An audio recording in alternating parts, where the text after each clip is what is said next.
So now that you know how to construct basic and complex chords, it's time to figure out on how to voice those chords to have the smoothest transition between the chords in your chord progressions.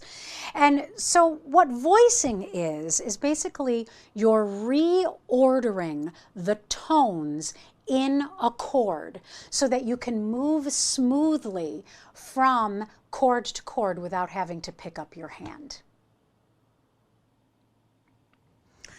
So I'm going to give you a little review of inversions. So you remember that a root position chord is a chord that has the root on the bottom.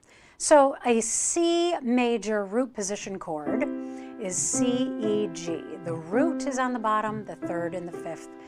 And then if you want to make that a seventh, major seventh, the seventh is on top. Now, if I want to revoice that chord and reorder the notes in the chord, what I would do is I would put them in an inversion. And what that means is that a different note would be on the bottom of the chord. So if I were to take that C and move it up the octave, I would be playing E, G, B, C. Now it's still a C7 chord, C major 7 chord, but the third is on the bottom. And when the third is on the bottom, that is called a first inversion chord, okay? Now, if I were to take that third and move that third on top, then I would have G, B, C, E. Now the fifth is on the bottom. And when the fifth is on the bottom, that is a second inversion chord. And then finally, if I took the fifth and moved it onto the top, now I have B, C, E, G. The seventh is now on the bottom. That is a third inversion chord. All right, so that's root position, first inversion, second inversion, third inversion. So root, the root is on the bottom. First inversion, the third is on the bottom. Second inversion, the fifth is on the bottom. And third inversion, the seventh is on the bottom.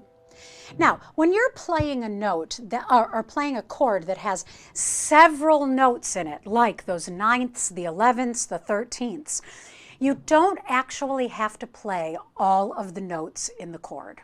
All right? So, here are the rules about which notes you have to play. Number one, you need to have the root somewhere, okay? Now the root can be in the bass or it can be in the right hand in your chord. Doesn't matter, but we got to have the root because the root determines what the chord is, all right? You have to have the third somewhere because the third tells us what the quality of the chord is. Excuse me.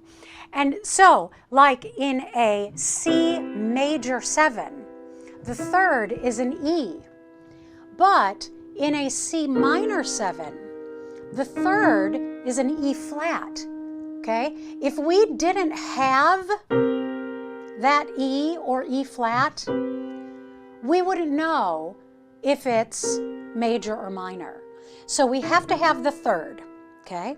And you also need to have the seventh because that's the color note. All right? If you need to add an extra chord tone that is indicated in the symbol, or in the chord symbol, like if you need to add the ninth, then you're adding the ninth, which is also the second. Okay? You need to add the 11th, which could be the fourth. Okay, or adding the 13th, which is the 6th, okay? But the thing is that those added tones that are indicated in the chord symbol, you have to play those as well. But the one note that you don't have to play is the fifth, okay? Because the fifth doesn't really add anything to the chord or make it determine what the chord is. All right? So if you have to drop a note, you could very easily drop the fifth. Okay? So if I'm playing, like if I'm playing a C6 chord and I want to have the 7th in it and the 6th, I could totally drop the 5th and just play the root, the 3rd, the 6th, and the 7th. Okay?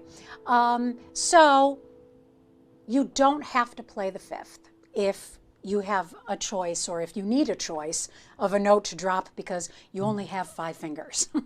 Okay? So in order to determine the best voicing within a progression, what you want to do is you want to look from chord to chord to chord and find common tones. The tones that are common between consecutive chords. All right, so we're going to take that famous chord progression that we had in the Someone Like You song by Adele, which is the 1-5-6-4 chord progression. So 1 is G, then 5 is D, and then 6 is E minor, and then 4 is C. All right, so with that in mind, what we're going to do is we're going to try to find the right chord progression, or the right voicing for this particular chord progression. So what we're going to do is we're going to start with that first chord, and we're just going to play that first chord, which is the G chord. We're going to play that G chord in root position. Okay, we're just going to start in root position. You don't have to start in root position, but that's what we're going to do. Right, now between that G chord and the D chord, G, B, D is the G chord, D, F sharp, A is the D chord. So what we want to do is we want to find the common tone between those two chords. The common tone in both of those chords is D. Okay, D lives in both of those chords. So since we have a D in our pinky, in our 5th finger, what we're going to do is we're going to leave that 5th finger there, okay? And then what we have to do is we have to move our 3rd finger and our thumb to different notes, the 2 other different notes that make up the D chord, okay? So we know that the other notes that are missing in the D chord are F sharp and A, all right? And so we move our thumb down to F sharp.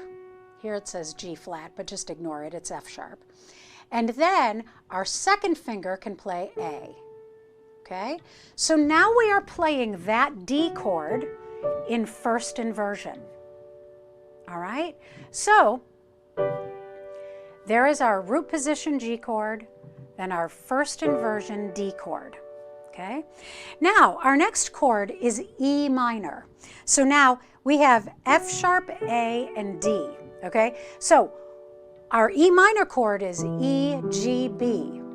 So we can see there are no common tones between those two chords. So what we need to do is we need to try to find the smoothest transition from this first inversion D chord to our E, G, B chord, our E minor chord, okay? And actually what we realize is that our thumb is just 1 step away from G. Our 2nd finger is 1 whole step away from A to B, and our 5th finger is 1 whole step away to E. So that then we can play this E minor chord in first inversion, okay? So again, we've got G in root position, D in first inversion, and then we move everybody up to E minor in first inversion. And then our last chord is C. And we know C, E, G is our last chord.